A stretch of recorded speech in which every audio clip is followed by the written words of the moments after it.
Tana, welcome back to the podcast. How you doing? Oh, I'm doing great. It's so nice to see you again. It's been a long time, but I'm excited to connect again. And I just love this new book. I was telling you before we connected, memoirs are my favorites, and I just really appreciate what you put into this book, just being so real, transparent, and the message is just going to connect with everybody in a certain way. It's just so raw and real, and I appreciate that. Oh, thank you so much. Yeah, it took me a while to decide to write a memoir. As you can imagine, it's very revealing. You feel a little naked, but it was time. I just felt like it was time. Well, you start off the book talking about an experience working with addicts. Your husband and yourself are going in and you're giving I think it was your husband who is doing more of the lecturing and connecting with them and communicating, and you were helping with their nutrition in the beginning. So let's talk about that and how you guys ended up connecting with this group. So it was, it was one of the largest rehabilitation centers, chemical dependency rehabilitation centers in the country, 185 beds. And the director had sort of followed my husband. She loved his work. She got healthy. She took my nutrition class when I wrote the Omni diet, and she lost 55 pounds. She got healthy. She lost her hot flashes. Her pain went away and her psoriasis cleared up. And so she realized in that moment that she needed to plant this in their center, that by not getting these people to get their nutrition right, that they were inadvertently sort of feeding their illness, if you will. So, and they'd never really realized that. They'd never thought about nutrition. And if you think about it, in our country, who do we feed the worst diets to? Prisons, schools, rehabilitation centers, they get the worst food. And so these are people who really need healthy food because food directly affects your mood. Well, she really understood this. And so she asked me to come help, transform their menu. My husband was there to really help with the psychological component of what they were doing. And I was there to help transform the menu. And I'm like, absolutely, that was an easy yes. I was excited about the opportunity. Nutrition was my passion, nutrition and lifestyle. And she's like, no, I really need you to do what you did for us in our class. I need you to come help them. And it was in that moment I realized how judgmental I was. I had done a lot of work on myself because I had this very traumatic background, very chaotic background. But in that moment, I realized maybe my work wasn't quite done because I suddenly found myself feeling very bitter and reluctant, and I just didn't want to do it. And I had an uncle who was a heroin addict who caused a lot of havoc in our home. And I found myself not wanting to do this. And so I suddenly was very judgmental. And I remember looking at my husband at one point and saying, God picked the wrong person. I can't do this. I don't like these people. I don't want to be around these people. And how am I going to help them change anything if I have this attitude? And I didn't like myself for saying that. I'm a nurse. Like I'm educated. Why am I being so resistant and so judgmental, but yet I couldn't sort of stop it? What was it that changed your mind? Because you ended up doing the talk and connecting with these people. What was that point to change? It was this internal battle. I sort of felt like I was being pushed when I said, God picked the wrong person. I looked at my husband, I said, God picked the wrong person. And I was crying, and I don't cry very easily. And my husband looked at me and he said, God picked the perfect person. He said, you got to tell them your story. And I'm like, you're out of your mind. I'm not telling anybody my story. And so I wasn't ready to tell people my story yet, even though I'd done a lot of work on myself. So I felt this sort of push to do it, but I was ignoring it at first. But then obligation is what really won over because I really liked Laura, the person that was in charge of this, the rehabilitation center. I really liked her. I really respected her. And of course, my husband. And it was initially just, I felt like I was obligated, but obviously there was a bigger nudge from internally that was telling me I needed to do this, even though I didn't want to. And once I started, I'm fighting with myself. So I'm ready to go on stage and I'm still having this dialogue with myself. Like these people are, these people is what I kept thinking of them as. And I was labeling them as addicts and junkies. And I was thinking to myself, what am I going to teach a group of junkies about gluten and dairy when they're probably jonesing for a pipe or a needle? I mean, I was literally thinking these things to myself. And that's not a very good place to be if you're going to try to connect with people. It's you obviously, as a healthcare provider, you've got to be able to meet people where they're at and, gain rapport with them. And I was not gaining a rapport. So as I'm walking on stage, I say this prayer to myself. I just quickly say a prayer, like, asking God to help me just set aside my own judgment and somehow find some way to connect with these people and let at least one person who hears something that they need to hear, be transformed, and let them hear what they need to hear about nutrition and lifestyle. And all of a sudden, it wasn't them that needed to hear it. It was me. It was very odd because I had this moment where I had this epiphany and I looked out and I didn't see addicts or junkies. It was me that needed transformation because all of a sudden I just had this moment where I saw myself as this scared child. I saw why I didn't like them. I saw what I didn't like. And it was because of the fear from when I was a child, because of what addiction had done to my family. And I saw that scared child and I thought, we've all been scared children at one point. In fact, the original title of the book was One Less Scared Child. And with the publisher, we fussed a little bit and they wanted this title. We ultimately named it, we ultimately named it The Relentless Courage of a Scared Child. But originally it was One Less Scared Child because I had that epiphany where I just thought we were all scared children at one time. And if I could just get back to that place where we were all scared children, we have that in common. I don't know why some people turn right and some turn left. I don't know why people make different decisions and go on different paths in their life. But if I could get back to that one place where we have that in common, now I can connect with them. And what you did was on stage, you did a total pivot. You were taking the conversation one way and you weren't really connecting with the audience. And you realized that and you decided to get real in the moment. So talk about that and how you ended up pivoting that whole conversation. So I was so excited because I have this epiphany and I'm thinking, oh, now I'm ready to go. And all of us, but they weren't. They're still looking at me the same way I had been looking at them. And so this woman raises her hand and she's like, what are you going to teach me? How would you know anything about my life? Look at you. Your life is perfect. And I was like, whoa, it was like somebody slapped me in the face. And I was like, they're seeing me from like the same way I was seeing them, only from the opposite side. And so I realized that we weren't so different. We were judging each other. And so I did this pivot and as you said, and I stopped for a minute. At first it was sort of shocking. And then I stopped for a second and I just decided to be really honest. I mean, she was seeing exactly what I wanted her to see. I had spent years building that facade, putting on that mask so that no one could see the brokenness inside. So why am I surprised that that's what she's seeing all of a sudden? So I stopped and I just kind of gathered myself and then I just looked out at them and I said, so how many of you are judging me? And at first no one raised their hand. They kind of looked around and I'm like, no, be honest. How many of you are judging me? Because I'm judging you right now. I said, I'm judging you a lot. And so I raised my hand and all of a sudden, slowly their hands start going up. And I'm like, it's okay. We're judging each other. We don't know each other. And I'm like, so we started talking about what those judgments meant and like why we were judging each other. And it was amazing. Like all of a sudden we got to this place where we were just being honest. And that's how it started. And I said, I want to tell you a story. It's a story about a scared little girl. Her name is Tana. And I'm going to get emotional because they were so surprised. They had no idea. And afterwards, I had them running up to me and going, I had no idea that you understand where I've been. And my life growing up was crazy. It was just crazy. And so for them to be able to connect with that, and all of a sudden we were in this whole different place. And the next 2 years that I worked with them was life-changing for me. It was just transformative. And the lesson for me was, I'd been being nudged to help them. God was calling me to help them. But the healing was actually for me. And I could have said no. I tried to say no. And I would have missed out on all of that healing, that opportunity to change my negative thinking, to change my that hate that was buried so deep inside of me. And so the help was for them, but the healing was for me. And we're going to get into your story. It's a profound one.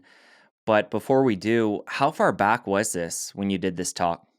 So that was around the time that I was writing the Omni diet. So that would have been like 2011, around 2011 to 2013. And at that point, how many people knew your story of your childhood and what you'd gone through? I didn't talk about it. So I had done a lot of work on myself by that time. So by that time, I dropped my guard and decided internally, I decided it was time. I didn't want to carry that burden anymore. I had a little girl. Was married to Daniel. And so I knew that I wanted to change, but I wasn't ready to sort of tell the world, especially, I mean, part of it's I had a little girl. There was no way I was going to tell my story till my daughter was at an age where she could understand what I was saying, till she could understand some of the chaos and the trauma. And there's a lot there. I mean, you read the book. There's a lot to unpack. So I just wasn't ready to talk about it. So I hadn't told anyone my story. The only thing they knew little bits and pieces. That was one of the first times I actually talked about my uncle's murder, even. And so I started talking about all of that stuff. But I still didn't get to the darkest stuff about me. I still didn't tell most of the internal stuff about me. And I felt like it was enough that I had done work on myself. I didn't need to tell people that stuff. So that was just a whole different level of healing when I finally got to that part. So I want to start by taking it all the way back. Let's talk about little Tana and let's go all the way back to what is your first memory? My very first memory that I recall was almost drowning when I was 2. So that my first memory is almost drowning. My second memory was I was 2.5. And it's interesting. I had to call my mom and clarify these. I'm like, was that a dream or did I actually remember this? And she was shocked. She's like, no, that happened.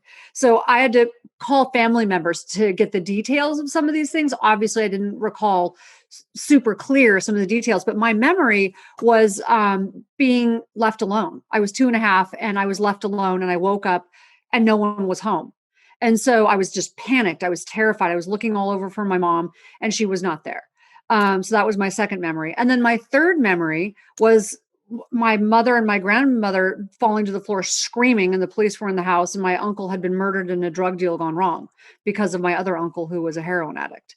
And so those first 3 memories, I mean, your memories sort of shape the strategies you use in life, right? To get by. So most of us have strategies that we developed early in life that work to keep us safe when we're 2, 3, 4, but we never take the time to reevaluate those strategies, to change those strategies. And those strategies that work when you're 2, 3, and 4 don't really work when you're 40. And that's kind of what happened to me. But if your memories are of almost dying, being abandoned, and just total chaos and trauma, then that's kind of what you learn to do through life. I learned to always be looking for the next terrible thing that was going to happen.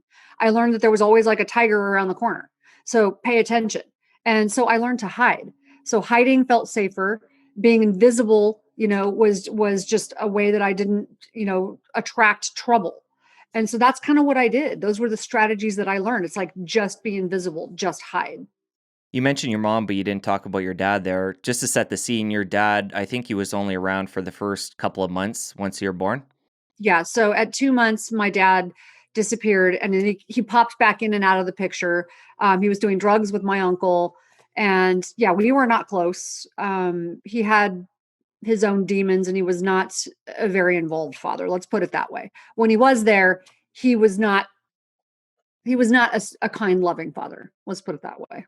And you mentioned one of those early memories being left alone. Was this a pretty common occurrence? So yeah, my mom was a 16-year-old runaway. She didn't finish high school. But she was a hustler. My mom was determined that she was going to change things. Things were pretty chaotic around our house, but she was always gone. She was always working. So she was always leaving me with some babysitter or another. She actually at one point had my dad come back into the picture to be my babysitter. Not my dad, but my babysitter. She paid him to just watch me, but he didn't do a good job watching me. He would disappear. And when I was left alone, it was because the babysitter disappeared. It was just not stable. It was not a stable environment. My uncle, who was a heroin addict, wandering the halls high most of the time. It was pretty chaotic. And so, yeah, I was overlooked. I mean, there's no other way to put it. And when I wasn't overlooked, some of those babysitters were not good people. And so I actually got to a point where I looked forward to being a latchkey kid. I was happy to be left alone because at least it was just quiet. So by the time I was 5, I was taking care of myself. And did you have a lot of friends at the time? Were you somebody that was more, to them? It sounds like you were to yourself quite a bit. Were you well connected with other kids at that age? No. No, not at all. No, I mean, didn't really have friends. I finally made one little friend at one point, and then because my world was very different than most children, as you might imagine, you grow up fast when you grow up in that kind of an environment. Um, I knew things that most kids did not know. And so I remember telling her some terrible secret that I wasn't supposed to tell her, which is basically where babies come from when I was 5. And I was no longer allowed to play with her. It was tragic for me. And even when I started school, I just kind of learned how to hide. I just learned how to fly under the radar. And when was it you realized that your lifestyle might have been a bit different than a lot of your other friends? Was it when you told that story to your friend about where babies came from, and then you kind of started to realize, my life might not be like my friends? Or when did you have that realization? I think it was more when school started and I'd see kids coming to school with their perfect little pigtails and their lunches with notes in them and that kind of stuff that I started to realize my life is different. They someone was teaching them how to read and do math and flashcards, and there was no one teaching me that stuff. I was always behind in school. I felt stupid. But I would show up with disheveled hair and my hand me downs that were my flood. I have this one memory of this one particular outfit because it was just so ridiculous. My flood jeans that had strawberries all over them. I'm like, and I remember showing up at school and just feeling like I never fit in. I just never fit in. And as a kid, you were an only child. Yeah. I was an only child until my father remarried and had two little girls but that was like I was 10 by then and they lived out of state. Or 9. Yeah. And you guys, part of your childhood was moving around quite a bit. So you weren't really grounded in a specific area. You were changing schools, changing homes. Talk about what that was like. Well, again, it ended up lending itself to not being connected. So for me, home was just where my mom was, right? Even though, and she wasn't around very much, but my mom was the one person. My mom had her own demons, and she, in a lot of ways, she probably wasn't ready to be a mom. I mean, she was just trying to survive, but she did much better than her environment growing up. I knew my mom loved me. I mean, that alone, I think, covers a multitude of problems, a multitude of sins, if you will, is just knowing someone loves you. So she wasn't there, but she was she's an amazing human when it comes to the fact that she just never gave up. My mom was she was a fighter. And so I didn't understand what she meant. I used to be so mad because she would never be around. She was always working. And I'm like, why can't you be here? And she's like, because I don't want us to be on the street. And that didn't make sense to me. I'm like, well, I'd rather be on the street and have you. And I used to actually visualize our furniture being on the street, but at least having my mom. I didn't understand what being homeless meant because she had been homeless. And so I didn't know what that meant. Um, I just wanted my mom there, but she was so busy working that she just wasn't there. And I didn't understand at the time, but I think I was actually very depressed. So my dog was actually my best friend. So my dog, go backwards for a minute. My first memory when I was 2, when I almost drowned, my dog is the one that saved me. So that dog was with me everywhere. And I was scared, a lot of times when I was alone, that dog was with me all the time. He was my German Shepherd and he was amazing. So he was the most consistent, reliable male in my life. And unfortunately, at one point, I think you went to visit your dad and came back, and the dog, your mom had to get rid of it because I think it bit somebody. Yeah, he bit the mailman. So he became very possessive. He didn't like men. And he became very possessive of my mother and me. And so she ended up giving him away. And I was devastating. But I also remember feeling like, well, just sort of par for the course. It's like, don't get attached to too much. And how old were you at that time when the dog had to be given away? I was about 8. Okay. We talked about your dad in the early years. He ended up leaving at a couple months into your life. Was he in and out over the course of the first, number of years till you were a teen, or how often did you connect with him? He was mostly out, but on the rare. So what would happen is I would always ask about him and my mother would lie to me. She'd buy something and tell me it was from my dad. He was working, but he wanted, he loved me. And eventually I knew she was lying, even though I was really young. She finally stopped lying to me.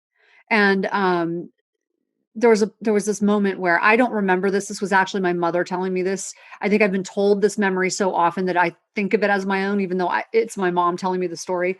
But she said it was shocking to her because she was getting ready for work one day and I was sitting on the tub and I was about 4. And I pointed to my forehead and I said, Mommy, in my mind's eye, I'm sad. And she goes, what? She goes, what are you talking about? I said, because in my mind's eye, I see a piece of blank paper. And she goes, well, why does that make you sad? And she was trying to get over the idea that a 4-year-old's talking about her mind's eye. I said, because it reminds me of my daddy. He never writes to me. So I knew she was lying, and she stopped lying to me at that point. And so he finally showed up again when I was, I think I just turned 6. And so he finally showed up again with a new wife, and he'd become a Baptist minister. So, but we were not close. And him being a Baptist minister was sort of akin to, I'm not sure. It didn't fit. Let's put it that way. Was he a religious man before that? Oh, dear Lord. No. Well, he had grown up in a Baptist environment, a Baptist home, but he was not that I knew of. I mean, not when I was a child. I never heard anything about God. I mean, he was a partier that I knew of, and not consistent. If he were, as far as I know, ministers don't usually abandon their families. So that's not typically, what you would see. So, but he showed up and he had this new wife, and his new wife was really pretty, and she was really young, and she was really sweet.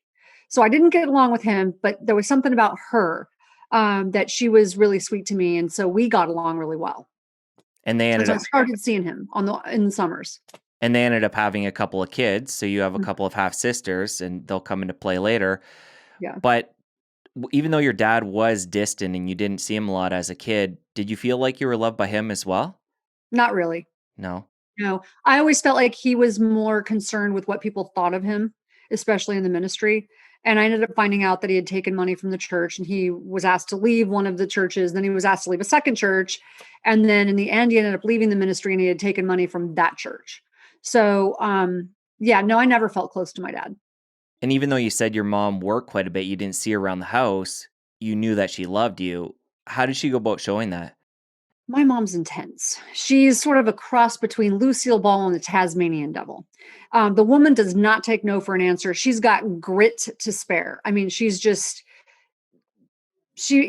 for someone who never graduated from high school, didn't have a degree, she was always starting new businesses. I mean, she drove an 18-wheeler. She would do anything to put food on the table. And her biggest downfall was she was just totally codependent and thought she had to save everybody. And oftentimes they were people in our house that were not safe.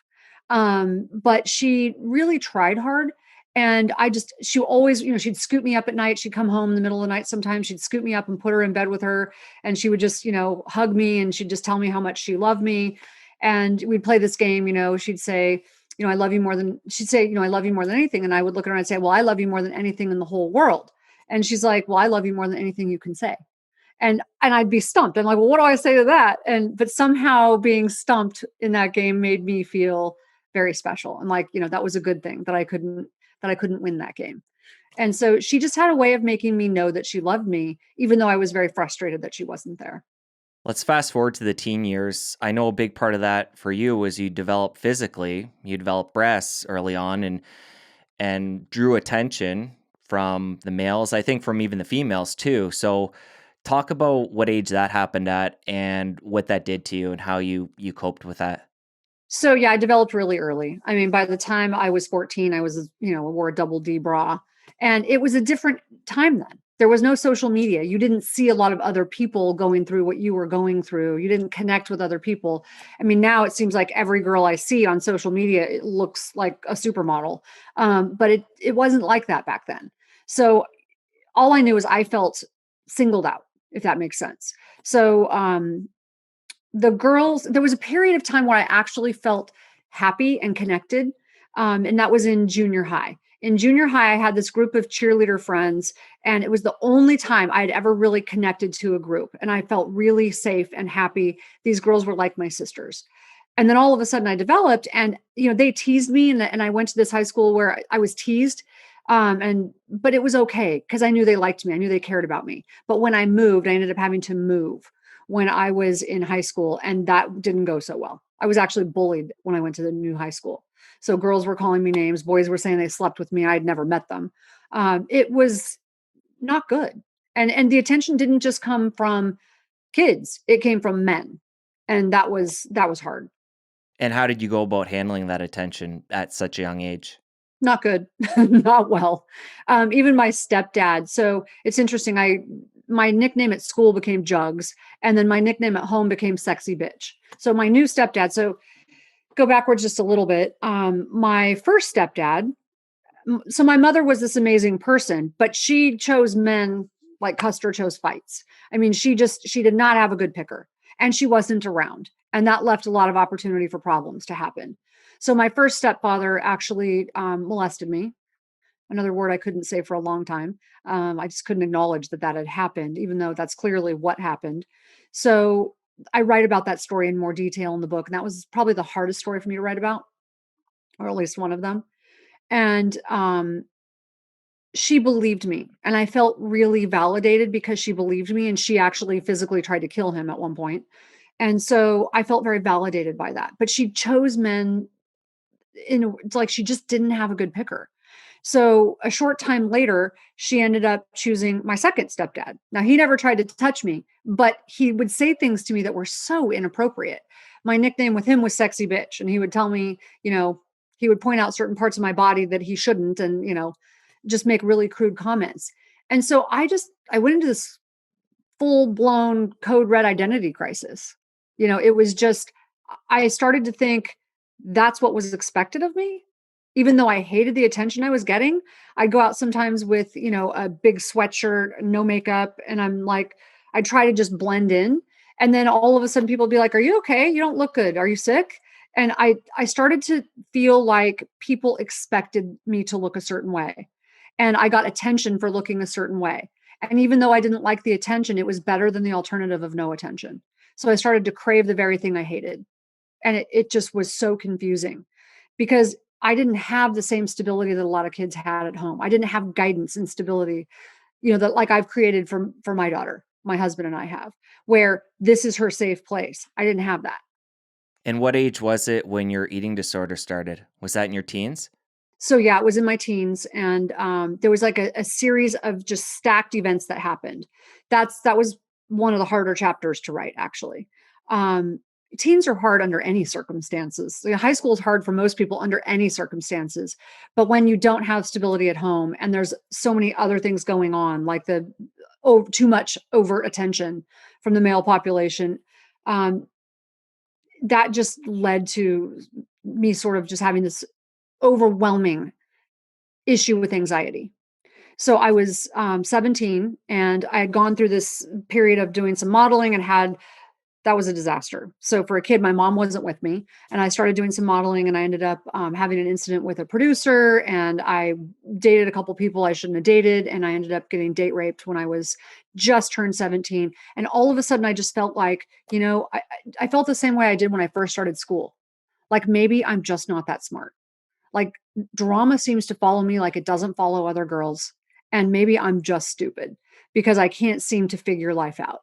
And I just sunk into this depression and I was super anxious. I didn't want to leave my house. And all of a sudden I just found myself over a toilet bowl one day. Didn't really think about it, how it was going to happen. It just happened. And I remember thinking, what am I doing? This is really gross. But I felt instant relief. It was like a pressure valve was released. And so, yeah, it was hard. And my mom ended up catching me and she takes me to an eating disorder clinic. And I felt so much shame and I felt so scared about being labeled. And so it wasn't a good experience when I went to the eating disorders clinic at UCLA. It wasn't a good experience for me. And it freaked me out so badly that I promised my mom I wouldn't do it anymore. Which at first I actually kept the promise. I was so scared that she was going to take me back that I actually kept that promise. But what I figured out was exercise actually alleviated that anxiety for me. But it had to be really extreme exercise. So what I really did was sort of trade one form of purging for another. I wasn't exercising in a way that was healthy. I was exercising in a way that was pretty unhealthy. If I had a fever, I would go to the gym and be like, I'm going to sweat it out. And I'd exercise for a couple of hours. I ended up almost being hospitalized because of that. So I used exercise as my new tool. It was my medicine. It was my escape. And I was kind of beating my body down, if you will, but at least it was better than in my mind, it was better than the alternative. And I got praised for it. So it's like, oh, you're so disciplined, not to mention it made my physique look better. Right. So for someone who began to need validation for the way she looked, that fed right into that. But was anybody concerned? You mentioned your mother obviously was concerned with the eating disorder. Was anybody saying, this seems a little extreme, Tana? Do you really need to be spending a couple hours going to the gym? And no, not at the Nope, time. no one. My mom was too busy to notice. She was just too busy. My mom's classic line was, "I'm so lucky that I have such a good kid because I don't have time to be around. Like, I'm just so lucky you don't get into trouble." So as long as I didn't cause trouble for her, that was the one, golden rule in our house, is just don't cause trouble for mom. So, So how long did the extreme working out go on for? oh dear Lord, years, many years. And that it was, I didn't have trouble the, with bulimia again until I actually was diagnosed with cancer. That's when it reared its ugly head again, because I couldn't work out. When I couldn't work out, my normal method of dealing with anxiety, that's when it reared its head again. And that's what I started to notice in life was I could go, a decade and not have problems with except if I couldn't work out for some reason. If things got too out of control, that's when it would start to rear its head. And how old were you when you got the cancer diagnosis? 23. I was 23.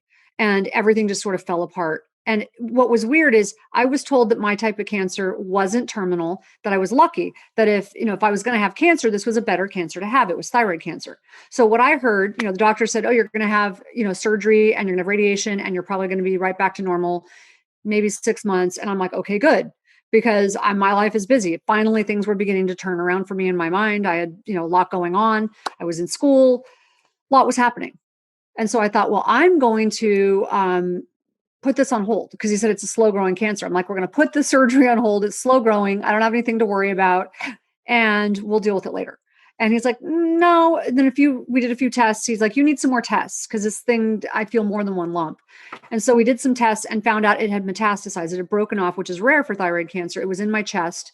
It was in the lymph nodes in my neck. And he's like, you need to have surgery right away. He's like, I'm not even 100% sure it's not in your lungs. So we have to, he's like, if it is, then it's a totally different game. You need to go in right away. So I ended up having to drop out of school, quit my job. I lost something that at the time had been really important to me. I had just been told that I was accepted as a Playboy centerfold. And so you would think somebody who didn't like all the attention for the way she looked would not go test for Playboy. But I needed the money. I wanted the money for school. And when I realized that I could get it that way, and and I really did, it was a weird war within myself. It's like, I don't like the attention, but I need the attention. And what I really needed was the money. So I'm like, I'm going to have the last laugh. And so I began to, over focus on it. It's like, oh, like I was chosen out of all these women. Like this feeds into my validation, to needing that validation. And so I was focusing on that. I just found out that I was accepted when I found out I had cancer. And so it was a really weird, talk about a dichotomy, these extremes. And so I'm like, I remember thinking, how can I have cancer and be rotting away on the inside when I was just told, "Oh yeah, no, you look good enough to be a centerfold." Like, it didn't make sense to me. It wasn't computing. So I ended up telling them I can't do this. It was a very awkward conversation. I can't do it right now. I have to go take care of this cancer thing. And so I did that, and I ended up falling into a really deep depression because I quit my job. I dropped out of school. I lost the Playboy deal, and my mom had brain surgery while I was going through radiation. And it just felt like everything fell apart. Not to mention that my hormonal, the imbalance from not having thyroid in my system. So I went into this wicked depression, and it was hard. Before we get to the depression, let's talk about going through cancer. At that time, you get the diagnosis, you end up having to have surgery and go through whole treatment. Did you have a support system at that time? Did you have a partner in your life, or where was everybody at around you to help support you? So I had a long-term boyfriend, an older, it didn't take a brain surgeon or a psychiatrist to figure out I had daddy issues. I had a much older boyfriend, but it wasn't a good relationship, and I had just broken up with him. And so that was one situation, and so I was alone in that sense. I remember feeling like when I found out about the cancer, it's like, where are my friends? And I sort of realized at that point, wow, I didn't choose my friends very well, because they were sort of part of the fast lane. They were all part of the fast lane, and I was no longer in the fast lane. And I didn't really blame them, but I remember thinking, I don't really have a lot of really good friends. And my mom was doing the best she could, but my mom didn't handle any kind of crisis with me very well. She tended to freak out and then do what she always did and go back to work. And so I really did not feel like I had a support system. Was that kind of an epiphany moment for you, realizing your friends weren't really there for you in the time of crisis? And then afterwards, did you make that more of a primary, focus for yourself to really connect deeper with people? Yeah, but not for quite some time because I really went off the cliff when I got depression. When I went into this wicked depression, it took me time to come back from that. Let's And get it into got worse before it got better. let's get into the depression story. So you're depressed, all the stuff's going on. Were you through your cancer treatments when that really kicked into high gear and laid you out and you weren't able really to function? Yes. So I was going through the cancer treatments. And what happened was it came back. So this idea that it was one and done, that is not how it worked. It ended up happening 3 times over a short period of time, and it happened a fourth time later. And actually, I still have lymph nodes that they have detected, activity in. I've just learned to make peace with it. So it came back over and over again, but it came back when I went in for my checkup at the 1 year point, it was back. And so they had to do another treatment. And then I've had multiple surgeries and treatments along the way. But it was at that point that I was just like, this is ridiculous. I can't get my life back on track. And so I just had a really hard time kicking the depression. And so the eating disorder had reared its head again. I felt like a loser. I just felt like I had no discipline. I felt like I just couldn't sort of control anything happening in my life. I had no control over anything. And so it was really hard. And I remember wanting to die. I just remember thinking, I can't kill myself because my mother, if anyone could beat someone to death with guilt, she'll beat it into me into the afterlife. So I can't kill myself. Maybe that's a good thing, right? I mean, I couldn't bring myself to do that. But I remember just wishing it would just all end, just wishing something would happen, that it just wasn't my fault. And it was just really hard. And then my mom making it worse because she was finally so relieved that she was through her brain surgery. She was relieved that I wasn't going to die of cancer, even though in my mind I'm like, I can't even get cancer right. I feel so awful, but I know I'm not going to die. Why am I not grateful? Like I had this weird internal battle going on. And so I remember I went with her. She drugged me out of the house, and I went with her shopping somewhere, and I saw this book about Prozac. And I'm like, okay, there's hope. There's hope for me to get out of this dark cloud. And so it took me that long to figure out that what I needed was Prozac. I had a Prozac deficiency or whatever you want to call it, but I knew that that's what I needed. And so I made an appointment with a psychiatrist who was actually a resident because that's all I could afford. And so I made this appointment with this resident psychiatrist, and I went in and I'm like, I just word vomited all over the place and was like, I'm not taking no for an answer. This is what I need. This is what I want. And he put me on Prozac, and it was the wrong drug for me. So it was not a good thing. It wasn't a good thing, but it also did get you out of your funk. You were able to get It out of the did. house and you were able to function, but it almost took you too far. It took me Talk about way what too far. what that experience was like for you. Yeah, so I was relieved to be out of the depression, and I didn't feel it coming on. I didn't notice it was happening. But all of a sudden, I was just dangerously impulsive, and I was numb. I didn't feel depressed. I just didn't feel much of anything. And I found myself being really impulsive and making really weird decisions. Like just no was not a word that I was like familiar with anymore. I just didn't say no to anything. I had no breaks. And so if someone suggested something, I'm like, sure, let's go do it. That sounds fun. And I was, yeah, I was the life of the party, but I wasn't, which I had never been. I was usually extremely anxious. So even though I didn't always make smart decisions, I was anxious and I used to at least think them through. Not necessarily smart, but at least thoughtful. And now I just had no breaks at all. And so it was weird. And so I found myself in weird situations, crazy situations. And before the Prozac, did you try any different, natural methods, exercise, changing up your diet? Did you try anything at that time, or did you know to try anything? Or Well, I did you didn't just know. go right Yeah, to I the didn't drug? know that it was the exercise that was helping me. I didn't realize that my extreme exercise was really, well, I sort of did. I sort of knew that because I used to get up at 4 o'clock in the morning, and that was the first thing I had to do. So I used to say it's how I clear the cobwebs. But I didn't realize the extent to which exercise really managed my anxiety until I couldn't exercise when I was going through treatments. I had no energy. And so when I lost exercise, I went into that wicked depression.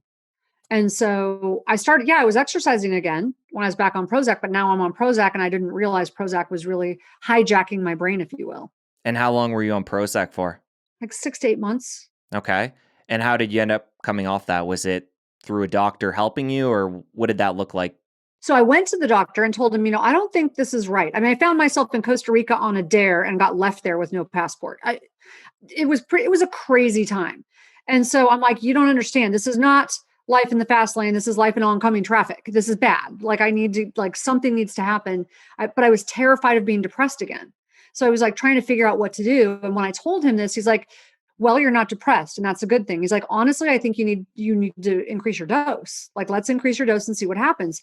And I pushed back, but then I'm in the back of my mind thinking, well, I'm not a doctor. Maybe he knows better. And so he doubled my dose and my crazy behavior just doubled. It was just nuts. So for the next 6 to 8 months, it was just crazy. The stories just kept stacking up until I really felt like my life was about to just go off the rails. And so I went back and I told him, I'm like, this can't go on. Like, I can't keep doing this. This is not me. I'm not me. And he pushed back again. He's like, you're not depressed and that's a good thing. And I'm like, you know what? Doogie Howser, you need to figure this out on your own. I'm not going to be, your guinea pig. And I took myself off of it. And I strongly, strongly recommend people do not do what I did. It can actually be extremely harmful to you. Don't go off meds cold turkey like that. But I was desperate and I went off of it cold turkey. And what was it like for you coming off that? Were there any withdrawal symptoms, or did things spiral back the other way? What did that look Not like? really, no. Because by then I sort of had my life back to where I needed to have it. I was exercising. I had a job again. Things were starting to come together. I wasn't back on track, but it was enough so I had enough control that it didn't spiral out of control. So what happened next?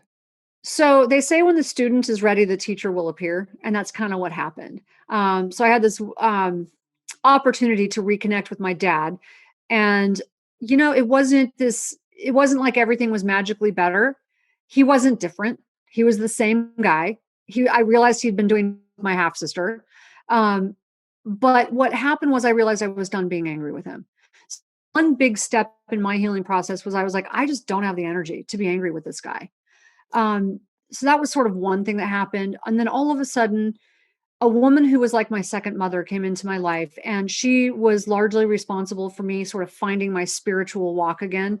I had sort of connected my dad with God somehow in my head because, I grew up with, my dad being a Baptist minister. And I'm like, yeah, if that's God, no, thank you. And so she just was so gentle and so kind. And I ended up finding my own spiritual walk through that, which for me was really necessary. It was really a vital part of my healing, was to sort of disconnect from my dad and realize my dad's not God. Whatever spiritual walk I'm going to have is going to be my own. And for me, that was really important in my journey. And then my uncle, the heroin addict, the one I was so scared of when I was young, ended up being a big part of my healing. We have this full circle moment that was so cool. He's no longer doing heroin. He actually tried to overdose intentionally and kill himself after my other uncle was murdered, but that didn't happen, thank God. And he had become a counselor in juvenile halls, and he was now a motivational speaker, and he was leading these seminars in Hawaii. And I remember him saying, hey, I want you to come to Hawaii to do the seminar. And I'm like, there's probably no motivational self-help seminar that's going to help me, but the trip to Hawaii I will take. So I remember thinking that and going there. And I have this moment with him where it was just a light switch moment, because he looked at me and he goes, so how much responsibility for your life are you willing to take? And I'm like, okay, I can't take responsibility for cancer. Like, that wasn't my idea of a good time. That was not my choice. And he looked at me and he goes, I didn't ask you to take the blame. He goes, I asked you how much responsibility you're willing to take, because responsibility means the ability to respond. And I was like, whoa. He goes, if you take 50%, then someone else has the other 50%. They have 50% control over the potential outcome. Or you can take 100% responsibility, ability to respond. And then you have control over the possibilities. And I was just like, oh my gosh. I don't know why in that moment it just snapped. And to this day, my favorite word is responsibility, not blame, responsibility. Like it's my favorite word.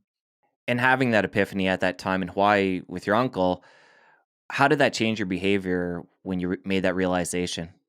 Radically. So I came back. I kicked it up, like not a notch, but like a whole bunch of notches. I kicked it up in work. I started taking more classes. I finally got back into school and started doing really well in school.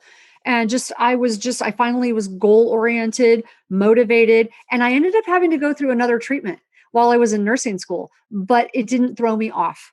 It did not throw me off track this time. And then going through this whole period we just talked about, was the eating disorder at bay during that time? Yes, didn't, no issues with it. Okay, so you battle, was this a fourth?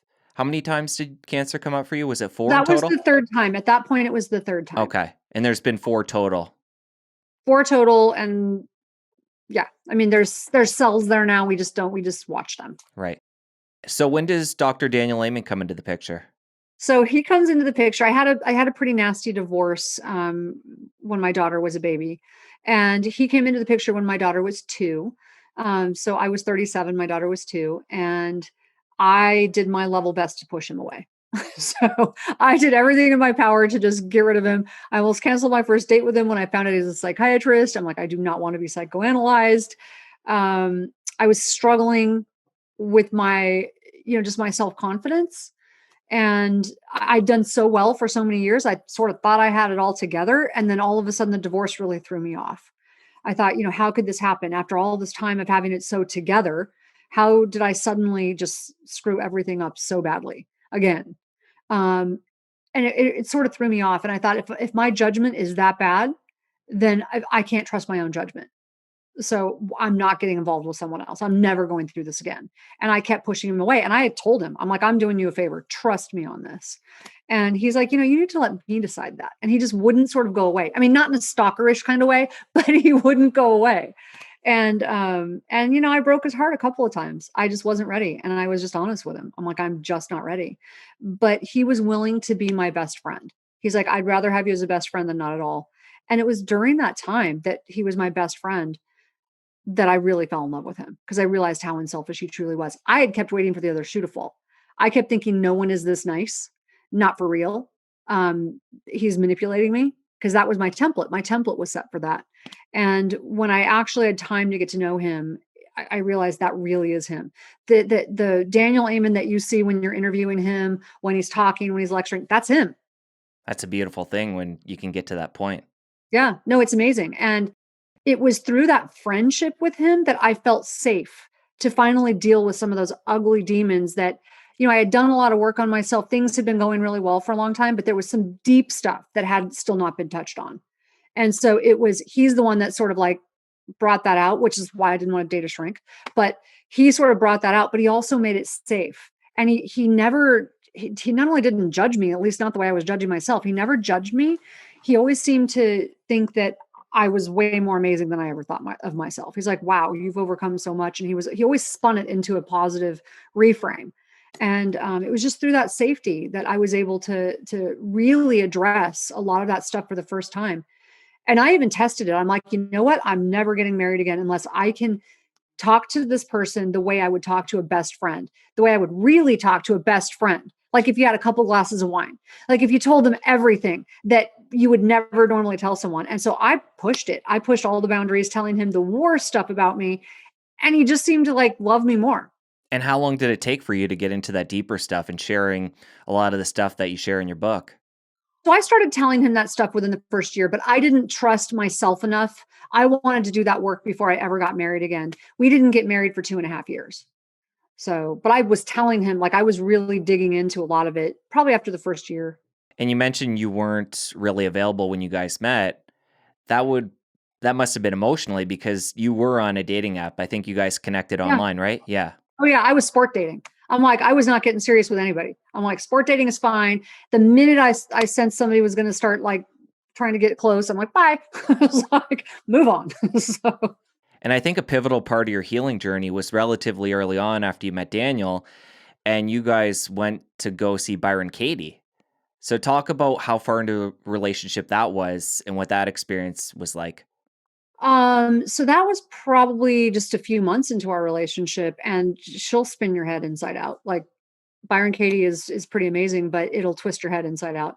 He's like, I think, you need to meet a friend of mine. Is maybe it was even like 8 months, probably like 8 months into dating him.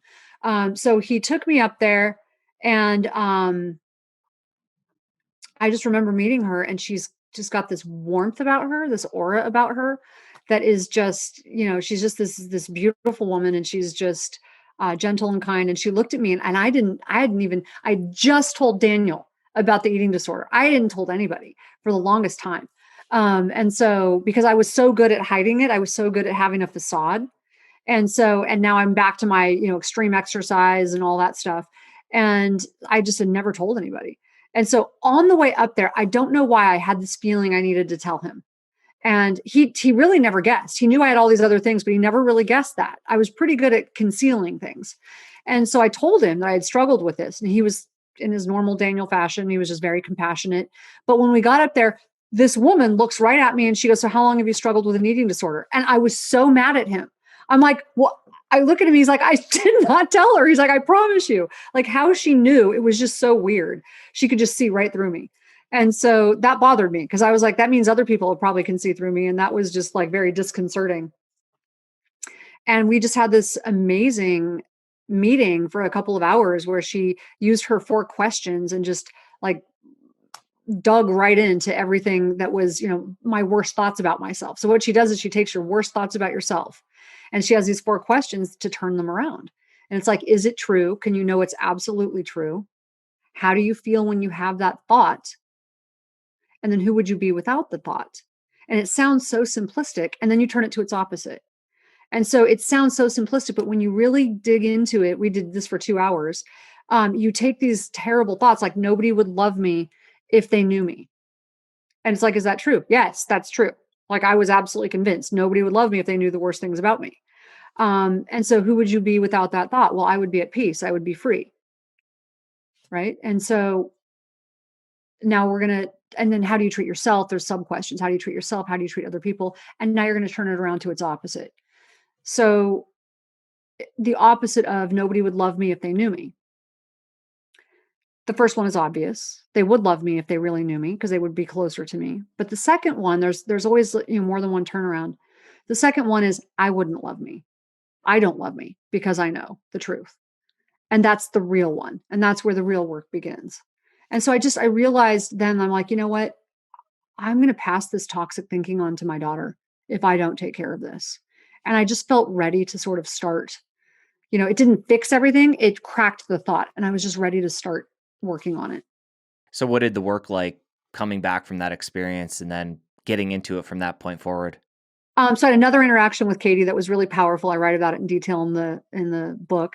But then I also started EMDR. So my first gift from Daniel was 10 sessions of EMDR. I'm like, who besides a shrink gives you therapy as your first gift? And at first I didn't take him up on it. I'm like, I'm not going to a therapist, banging my head up against a wall and telling him how screwed up my mother is. I'm just not doing it. It's psychobabble. Like I just wasn't into it. I'm a neurosurgical ICU nurse. If they weren't bleeding out, if they were not intubated and sedated, that wasn't for me. It's like, I don't want walkie talkies. So I was sort of like, just not in touch with the whole touchy feely thing. And so, it took me a while, but after the interactions with Byron Katie, I'm like, okay, I'm ready. I'm going to try this now. And I was stunned. I love EMDR so much for as far as a type of therapy for trauma, specific to trauma. It's amazing. It's just amazing. I don't know why it works so well, but it does. And so it just really helps to get these traumas that are stuck in your brain processed. It's wild. Talk about what the process is like a little bit. So it's eye movement, EMDR, eye movement, desensitization, rapid processing, something like that. It's where it seems so weird. Like at first it seemed weird to me, but they either move their finger back and forth. And while you are thinking of the traumatic event, you are watching their finger go back and forth, or they do tapping. And what the studies have shown, they actually do this with police officers even. They've done a massive study with police officers who have been in shootings. One of the reasons that it works so well is because by moving your eyes back and forth while you are thinking about the traumatic event, what it helps to do is it helps for both sides of your brain to sort of process it. It's the trauma sort of gets stuck. So it's more complicated than that. I'm way oversimplifying it, but it helps for your brain to process it, and then you can sort of let it go. Or you can even, what my therapist does is actually help you to now think about it going forward. How would you rather see it? So you now sort of changed the ending of the story. And so I just found it really powerful.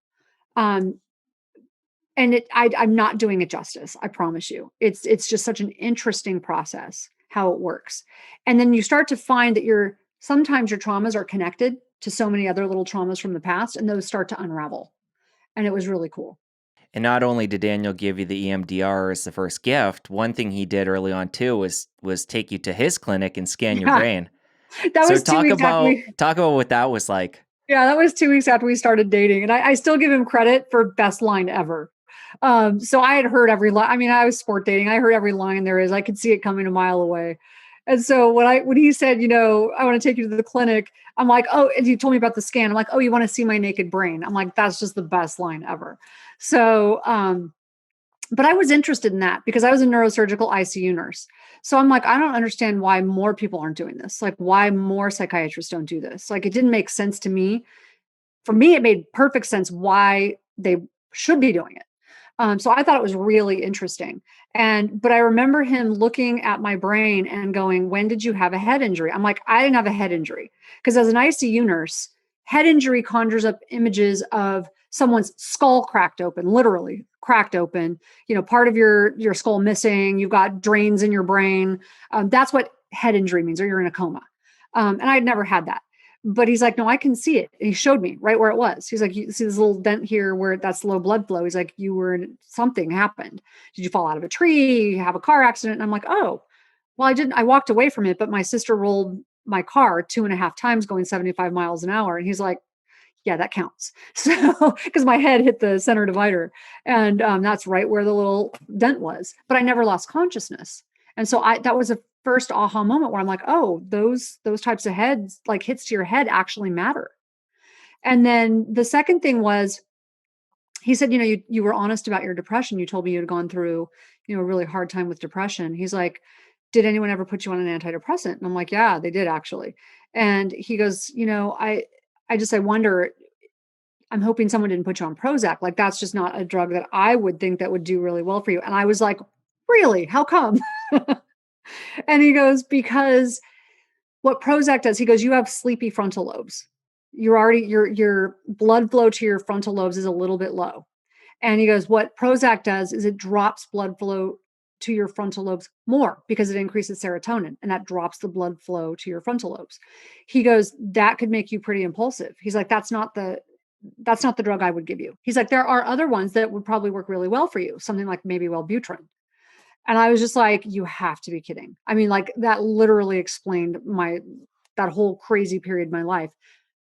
And I was just like, why would someone not like do better research before they decide to put you on a drug that could change your entire life? That could have devastated my life.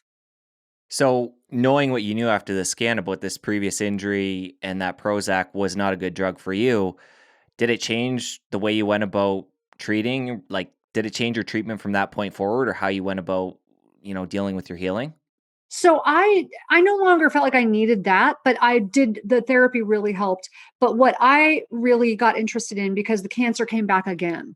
So now I'm going through another treatment, and I remember going to my endocrinologist, and he was like, we have to do another surgery. And I'm like, there's no way. Like, I can't go through another surgery.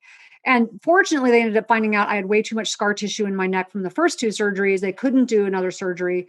So they ended up doing this experimental treatment, which was painless. And like, I left his office that day feeling fine. Like, why was I not offered that to begin with? Like, the medical community sometimes perplexes me. But I remember him saying, you need to, because my treatment is to give me very high dose thyroid, which causes a lot of other issues. It puts you at risk for osteoporosis, for muscle wasting, puts you at risk for heart disease. It actually causes problems with like my heart rate variability. So all sorts of things like that. And I remember looking at him and he told me, he goes, you have to quit karate. You can't do karate anymore. I'm a martial arts enthusiast. I've been practicing for a long time. I've got a second degree black belt in Kenpo Karate and a black belt in Tae Kwon Do. I'm not just quitting. And so he's like, you can't practice martial arts anymore. It's too intense. I'm like, okay, so were you just going to put me out into pasture and let me die? Like, you can't tell people to just stop doing the things they love. Like, I'm confused. And I just remember in that moment, he put me on such a high dose of thyroid that I felt miserable. I went from feeling really healthy to feeling like I went back to that like feeling of just wired, tired. And I felt like I was going to go back to that dark place. And it made me nervous. And I'm like, I'm getting nervous. I don't feel right. I don't feel well. I don't want to get out of bed in the morning. And so it was a wake up call for me. I'm like, I'm not going back to that place. This is not going to happen.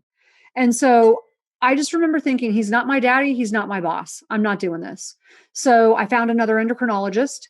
And then I went on this huge quest to figure out the connection between lifestyle and food and my health. And it was just so eye opening how much food, nutrition, exercise affects our health, how much control we actually do have through our lifestyle choices. It was really empowering for me. And then I also realized, like, wow, where was this information when I was struggling with anxiety as a kid? Everything you put on the end of your fork matters. Food affects your mood. I mean, it affects your day-to-day thinking, how you feel, the decisions you make. It affects depression, anxiety, even, it can either help or make it worse with eating disorders, like all of those things. And I was like, why was no one, like, maybe they just weren't that far along in the research yet. I don't know. But I was just really grateful to have all that information. And that's how I ended up writing the Omni diet, a New York Times bestseller. So you went on this high thyroid dosage medication. It didn't work for you. You felt terrible. You learned about the lifestyle factors, applied those. Were you able just to go right off the thyroid medication and then totally manage it with lifestyle, or how did that pan out? No. So I will never be able to go off of thyroid because I don't have a thyroid. So I'm not anti-medication. I want everyone to hear this. We are not anti-medication in Amen clinics. I'm not anti-medication. I'm a nurse. Look, antibiotics save lives, right? We're just against the indiscriminate use of medication without actually doing, research. You've got to be your own best advocate. So I will always take thyroid medication, but it was more complicated than what my doctor was doing. He had me on a super high dose of just one type of thyroid, just T4. And that was making me feel really miserable. I didn't have anything called T3 in my system. This is going to be too complicated for the average person listening, but you've got more than one type of thyroid in your body. So I found a new endocrinologist who dropped the one type of thyroid, added another type of thyroid, overall kept it a little lower. And I suddenly felt like someone removed a straitjacket. So I took control of my own health by finding someone who knew what they were doing. I was my own advocate. And I explained to him, I'm not doing this anymore. I'm not quitting karate. He's like, you don't have to, right? Your doctor is not your boss. They're your partner. So you need to find someone who is your partner and who listens to you. And so I was able to now go back to doing exercise in a healthy way. I mean, I've been exercising in a healthy way for, 15 years now. So I will never be able to do extreme exercise again, which is probably better for me anyways. But I will always have to take thyroid. So don't be ashamed if you have to take a medication. Just know that you don't want to be taking it indiscriminately. So when you started to learn about these lifestyle factors that you put in with the modified thyroid treatment, how did you go about learning about that? What resources did you turn to at that time? So I went and took 300 hours of metabolic medicine through an organization called A4M, the American Academy of Anti-Aging Medicine. I also took them through IFM, which is another functional medicine group. But I took hundreds of hours. And it was just life-changing. So Dr. Mark Hyman is one of my mentors. Dr. Perlmutter is one of my mentors. So I followed these people religiously. And I always use my husband, but I use my husband, I kind of pimp him out to go meet these people. So I'm like, they're not going to know who I am. They're not going to want to meet me. So I use him and I'm like, honey, I need to like get to know this person. And he's like, really? I'm like, yes, actually. So I'm kind of kidding, but sort of. But anyways, so I was able to sort of find my way into following people who mentored me. And that's how I really just became passionate and just a huge advocate for some of these things. And when you started to learn all about this, How far along were the Amen clinics when it came to nutrition, exercise, the different things you were learning? And were you able to take that, bring it to Daniel, and up the game at the Amen clinics? So what's interesting is they were always interested in nutrition and lifestyle for what they knew at the time, right? For where they were at the time. But it was not the focus at the time. And so they didn't like it wasn't one of the cornerstones, if you will. It wasn't like one of the first things we did with people. And so he actually came to me and he said, this has worked so well for us at home. Because when I got into it, like I got a pretty strong personality. When I decided to get well, that was it. That was it. There was not going to be any of that stuff in my house, right? Like this is how we are doing this. And so like I remember the day he came home and he's like, gluten is not the devil. And I'm like, no, it is. And if you want it, you need to eat it outside the house. It is if you've got an autoimmune disorder. So you need to have it outside the house. I'm not having it in the house. And I'm pretty strong with that. So he was like, look, and then he started to feel better. And he's like, I don't see a reason to continue with it. He's like, it doesn't affect me like it affects you, but I don't see a reason to have it. So he started recommending certain things for his patients and they started to get better. And then he started following the research. He started following the studies, the science. And so he came to me and said, I really think that we need to start passing this on to our patients. I want you to put it together in some sort of a pamphlet. So my first book was, just a sort of a small little guide for how people could do it. And then I ended up writing the Omni diet ultimately. But he asked me to put that into our clinics. And coming to your daughter, Chloe, how old was she when you met Dr. Amen? She was 2. Okay. So how has she responded on this journey throughout, like what we're talking about now when you had your thyroid? I think it was the fourth time you had a thyroid issue. Well, how has she been, handling your transformation and your healing journey? She's amazing. I mean, my daughter's amazing. So I consciously raised her in a very different environment than I was raised in. So it's one of the things I made a point to do on my healing journey was figure out the healthiest way I could raise my daughter. So how could I sort of provide the structure and stability and the safe place for her that I didn't feel growing up? And she has thrived. I mean, it's not like she's had no challenges, but she's thrived. She is way beyond her years. We always joke and we say that she's a 45-year-old soccer mom trapped in a little tiny body. So she's always been really mature. And so I remember when she came home at 12 and her friends were starting to use this detox tea. What it really was a laxative tea. And so she's like, oh, mom, I need to get this tea. It's a detox tea. And I'm like, okay, we need to talk. And so that was one of the first times I like really told her very openly about some of my past and my eating disorder. And she was kind of shocked. But she handled it just very sweetly and very wisely. And so I started to open up little by little about my past. The thyroid cancer, I think I've just always had it. And so I've just always had to explain to her kind of, this is what can happen. And when you get to a certain age, we're going to have you tested. And so that was just sort of, part of how she grew up. But some of the deeper stuff, as she was age appropriate, I started telling her. And that's when I knew it would be okay to write my book, is when I knew that I was able to tell Chloe some of the harder stuff. And I remember her looking at me and going, Mom, I can't believe you did that. And I'm like, honey, I didn't say I was smart.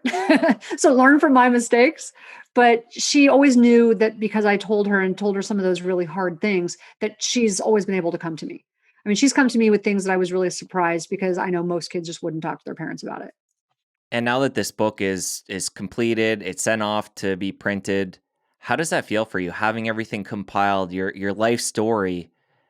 And obviously, it's a story of ups and downs, and you've shared a lot of it here. But what does that feel like? The anticipation of the world and how they're going to receive this. It has been a roller coaster, I will tell you. So when I was first writing it, I almost gave the money back to the publisher. If you're going to write a memoir, there are a couple things that you should know. Number one, don't it's harder to write it when people are still alive. So because the people in my book, most of them are still alive, it's tricky. So this is the family friendly version. There are some things people don't want told about their lives and they're part of your story, right? So you have to be careful with that. It opened up a lot of family wounds. And so I had to deal with some of that with my family. That was hard. And I felt very vulnerable. I mean, it's a very vulnerable thing. So if people criticize you for your nutrition information, so what? But if they criticize you because you just opened up the most vulnerable things in your life, some of the hardest memories you have, that's very different. That's tender, right? That's, you have to have some thick skin for that. So I've been bracing myself for a while, and I thought about not doing it at one point. I thought about changing my mind, but I had a woman come up to me at an event. I was with Daniel. It was at the John Maxwell event where he was speaking, and he was surrounded by people that wanted to ask him questions. And I was kind of off to the side waiting for him. And this woman comes up to me and she's like, "Oh, I mean, I'd see you here. I was hoping you'd be here." And I'm like, "Oh, yeah, no, he's over answering questions." She's like, "No, you." I was sort of surprised. And she said, "I've been following everything you do." Because, and then she starts crying. And she's from Nigeria. And she starts crying and she goes, "I've been following everything you do. And I pray every day that God will do for my life what he's done for yours. That if you can do it, I can do it." And I realized, I'm like, she doesn't even know. Like, I haven't told anybody the worst things. She only knows very superficial things. So for her to feel like that, and I haven't even been really that honest. Like, it's not that I was being dishonest, it's just that I hadn't been vulnerable yet. So I thought, maybe I felt sort of like God was talking to me again. The help is for them, but the healing is for me. And now that it's finished, I actually feel really good about it. And you mentioned how it opened up some wounds, but do you feel like overall this has been a healing experience for you to relive all that and get it down on paper, and I'm sure you've shared it with family and friends. Like, has this been healing for you? It has, because I was able to go back and I had to go interview a lot of people. I had to talk to a lot of people to make sure that some of my memories were accurate. Because I wasn't seeing it from every perspective. Like the murder of my uncle, I only saw the 4-year-old's perspective. I didn't see some of the other things happening around there. So I interviewed everybody that was a part of it.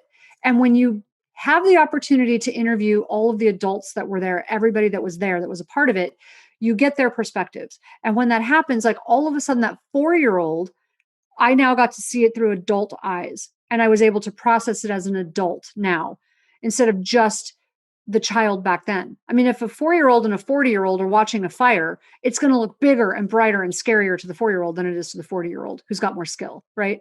So I was able to now process these things through adult eyes, and it was fascinating to me. And so it was very healing. And also, even those wounds that got opened, those old family wounds that were opened, yes, it was tricky. Yes, it was hard at some points, but it gave me the opportunity to work those out with those family members. So has your mom read the book yet? She has. How did she respond? So my mom, when she read the book, initially she literally read 2 paragraphs and she started to freak out. She hadn't read the book. She actually read 2 paragraphs and started to freak out. And I was confused about why. And then I realized why. We had a long talk about it. It's because she wasn't reading the words that were on the page. She was reading the memories that she felt. And so she was thinking I was going to write something that wasn't even there. But that's what happens, right? So people, it's like when I hear 70s music that I used to hear when my uncle was a heroin addict, I don't hear the music. I hear the memories. And so that's what was happening to her. And so we had to talk about it. I'm like, "I'm confused why you're even bothered by this." She's like, "Because, X, Y, and Z." I go, "Mom, I didn't write that." And then that's when we were able to finally have a discussion. I'm like, "That's your memory of it, but that's not the words on the page." And that's why writing memoirs can be tricky, because people's memories are so vivid and they're so raw sometimes. And if they haven't done that work, they're not necessarily reading what you wrote. They're reading what they felt. So do you think in the end it brought you guys closer? Yes. Yeah. She finally read it. And then she called me and she goes, "No, it's really good." She goes, "I really like it." She goes, "I just had a hard time getting through that initial part." That must be amazing to have her blessing. Yeah. Good. Well, an important part of the book, I want to come back to the story here, is your half sister. And she dealt with an addiction problem and she had 2 kids. And I want to talk about that and how you went about assisting her through that challenge and how that is still something that's ongoing, and what you've been able to do with Daniel to step in and facilitate helping along. So my sister, my half sister, the one my dad started doing drugs with when she was a teenager, um, she became a full blown addict. And at 22 or 23, she was actually homeless for a while. She ended up having children. Because of her lifestyle, we disconnected for a long time. I'm like, I just couldn't deal with the lying and the drama and the constant chaos. And she wasn't, she wasn't in a place to stop doing it. And so we disconnected. And so I didn't know where she was. She had moved out of state and she had 2 children. And then all of a sudden I get a call that my nieces are in foster care. And so now we don't have a choice. We have to get involved. And I really didn't want to get involved with her at this point, but we had to. And I realized something. The situation that had been put in dealing with the addicts at the treatment center, I felt like, okay, God was actually preparing me. If I hadn't done that, I would never have been ready to take my sister on, because I had disconnected from her years before. And so Daniel was all in. He's always all in. I mean, that's just how he is. He's always like, pulling people into your life. And like, for me, he's like, they're family. We have to do this. And I'm like, no, you don't understand. Your family is like Leave It to Beaver. Mine is the Nightmare on Elm Street. So I'm like, I'm not doing that. I made a promise to my daughter. She's my priority. I'm not going to bring the chaos into her life like it was part of mine. So I love them and I'm going to love them from a distance. And so, but then when my nieces were taken, I didn't have a choice. And so we couldn't leave them in foster care, but I knew I didn't want my sister in my house. So we had to work through how we were going to manage this. And so for a while, we wrapped my sister in services. We tried to get them healthy as a family. I was flying back and forth out of state trying to get my nieces out of foster care. And it was quite a battle. It was quite a challenge. And so finally, it took about a year. We got them out of foster care. And we wrapped my sister in services and we basically supported them 100% as a family. And it was very hopeful. We were very hopeful. And then, through a series of issues, she either made the choice or sometimes the disease wins, right? I mean, she chose not to take the medications we gave her, and she chose not to do the things we taught her to do. And she was struggling with her mental illness again, which was part of it. And she said something, though, I was very angry at her at one point, and she said something, though, that really helped me. She said, I'm so much more than my addiction. This is more than just an addiction. She said, I've struggled with mental illness for a big part of my life and I didn't know it. And so I can't always say I understand the decisions that she makes. She was doing really well and then just sort of went off track and chose not to do the plan. And sometimes the disease wins. Sometimes people make choices and you can't control those choices. Ultimately, my nieces ended up moving in with us. And I think the other thing that I respect that my sister did, she made the decision, even though she loves her daughters dearly. And I knew it was really painful for her, because to give up on being their full-time mother, their full-time guardian, was admitting defeat to me. So that sounds a little crazy, but she sort of, was jealous in some ways. I was the sister who, in her eyes, was perfect, just like with the addicts at the treatment center, right? With the people with addiction. She saw me in that way. She didn't see my struggles. She only saw my successes. And so for her, it's like she failed and she failed to me. So for her to call me and say, I need you to do this for me because my daughters deserve more. Like, I love them so much that I need you to raise them for me. That I knew at that moment that was the most unselfish thing she could do. And I actually had a lot of respect for her. And how long have her girls been living with you guys now? Almost a year, just before the quarantine. An interesting time to be bringing everybody together. How has that transition gone for your family? Surprisingly well. So it could have gone one of two ways, because my daughter was raised as an only child, right? And she didn't have trauma and chaos in her life like that. So I was concerned about it. But these girls, somehow they're just really good girls. I mean, they're really good girls and they're doing really well. They've bonded with my daughter really well, surprisingly well. And it's actually been pretty good. And it's so funny. My daughter sort of freaked out during the quarantine, because for her, this is probably the biggest thing that's ever happened in her life. And she was just like, I can't do this. And she got really depressed and really anxious. And for them, they were like, we have a nice house to live in, lots of food and TV. Like, it's not that bad. And because they've been through so much. So how people, what they've been through sort of determines sometimes how they react to situations. And at the end of the book, you talk about your half sister. And I think at that point, she had been clean for a year. Is she still clean at this point? I'm not, I have my speculations, but because she doesn't live with me anymore, we're not really tracking it the way we were. I think she still struggles. I'll put it that way. I think she still struggles. But my nieces aren't with her. So at this point, there's a point where it's got to be her choice. So, but up until the point where my nieces moved out, she struggled a lot. Right. One important area I want to discuss before we wrap up here is your relationship with your dad and the end of his life. He ended up getting sick, and I think at that point he was living with your half sister. She was taking care of him, and she called you and let you know he was getting really sick, and he was, she was really concerned and wanted you to step in and help out. So talk about where he was on his health journey and what that led to. So I got a call that they thought he had Alzheimer's disease. He'd been diagnosed with Alzheimer's disease. So my two half sisters were like, "We don't know what to do. He won't come out of his room. Um, he won't take a shower. He's a recluse, and he's just not taking care of himself. And we can't do anything." And I'm like, you know, I'm not angry at him anymore, but this is not my monkey, not my circus. So I don't know what it is you want me to do. I'm dealing with, still going through, all of the court hearings, for a custody battle and a divorce that was pretty ugly. And finally getting, things are going well in my life. And this is not my problem. This is someone who's never been a part of my life. And so they kept insisting. And of course, Daniel was like, "No, I need to scan him." And I'm like, "No, you don't understand. Like, you're asking me to bring this person back into my life, and it's never been anything trouble for me." And so, but he ends up, winning out. He's like, "I need to see him." So I bring my dad down. Daniel scans him. He doesn't have Alzheimer's disease. He was on this crazy toxic combination of medications. He had something called pseudo dementia. Basically, it was severe depression masquerading as dementia. And this combination of medications he was on was making things much worse. And so it was affecting his memory.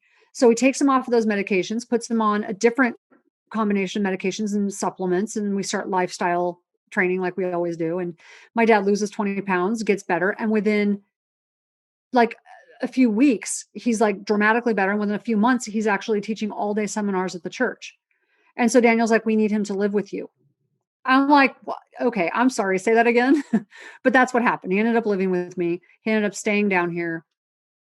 And he ended up 5 years later, he died, but not from anything Alzheimer's related, not from anything memory related. He died from a form of leukemia and a blood cancer. And he died in my arms with me praying for him. And it wasn't just all better all at once, but that period of time gave us a chance to heal. And once again, it was like, okay, the help was for him, but the healing was for me. It's like a lesson I kept learning. And through that process, I also learned that it's really easy to call people bad. It's much harder to ask why, because I was able to really begin to understand my dad from a different perspective while I was going through that with him. And so he died in my arms with me praying for him, Daniel holding his hand.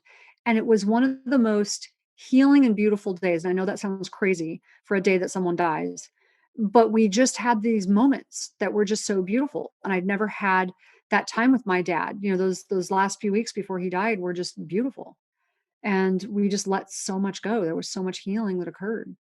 Because I know part of the story was you guys coming back to the story you told before. You guys ended up getting him on his feet, and then I think he went back and lived with your half sister again.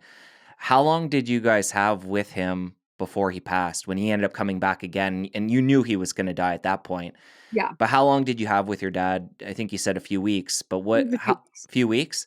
Yeah. And at that time, realizing that he was at the end of his life, and you guys had this rocky relationship over the years throughout your life.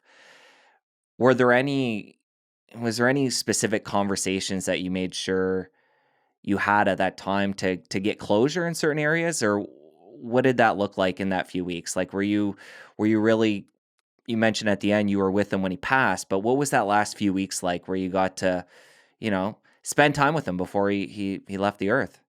It was actually really nice. And I called a minister in that he asked me to do that. And so he was able to really talk about his like how much guilt he had.